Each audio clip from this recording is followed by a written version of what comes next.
poppy thaba amasung jum cultivation na forest kilam square kilometer lising amaga marfugani pan bangan kre amadi umang kalhaudrabadi manipur pumloi loi batare haibagi MLA Ranjit na thambak pawafam niuza masi as tangai fadana masi da khoi environment yam thina kairak pa haibatare climate change hongpa sa matang jo za kamai thambini uza khoi ujegi ajiki environment kairak pa climate change hongpa haibaje sidi ngasai akoi kaktai wana te all over the world masi gi kani issue je anoba na te ko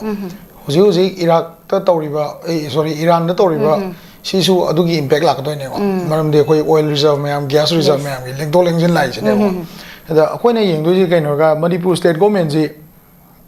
sahi kun hade decade ani ahum sida akoi je tangai fadana lo boya step sing lo dabra adagi akoi gi pali be lengak sida lairiba MLA sing hai tai maru oina jungle laiba jaga chingi jaga sing da laiba MLA sing jina akoi gi conservation of forest and natural resources sida moi gi ngasai ko furup ki oiba mase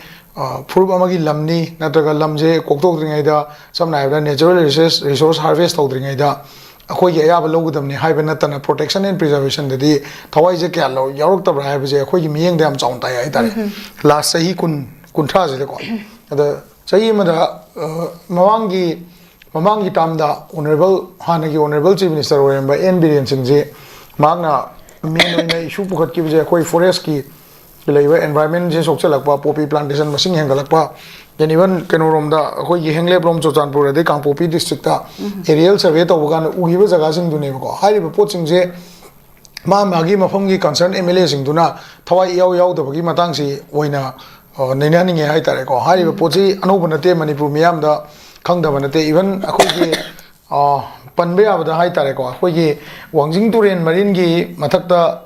ichel chenna ba moi ba hairok sida asai hairok ki khoi gi environment gi committee ma leibu na wangjing turen gi matang je yam toina alarm torga moina even keno hairok ki praja sing na turen da tarak pa amor akai me am sibu loksan ba khomjin ba ade even plastic recycle to bogi pot pau da to na mo yam kan hona je hai tare adu bu turen khongwan da turen gi marin da katang khoi tongan ba jaga da hona base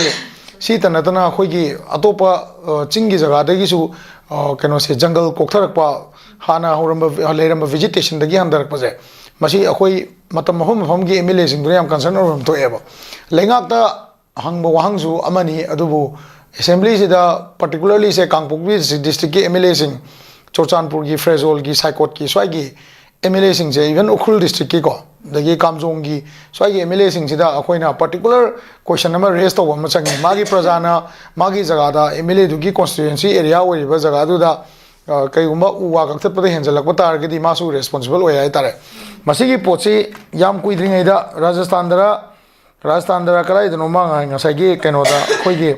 Rajasthan dara kalai da no ma ai mahom chap chap de ningsang dre ko concern jaga du da poppy thab da yarom bagi MLA ma ka kano police na mai mathak ta FIR lokot ki belai ba India gi state manung da aina khamra Rajasthan oram dong male ma do ko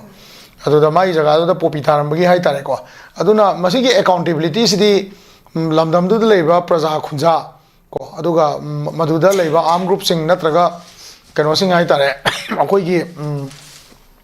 legally act tawgadaba forest department sing madu ta natana concern MLA sing dugi tam sing du su akoina munni yengwam change kana gi tam dano masi yamna kakthale je MLA du knowledge lei tabjala mane assembly de kai gi pukalakte logi oiba action kari lokte habji yengwam change na ha basi sumain tham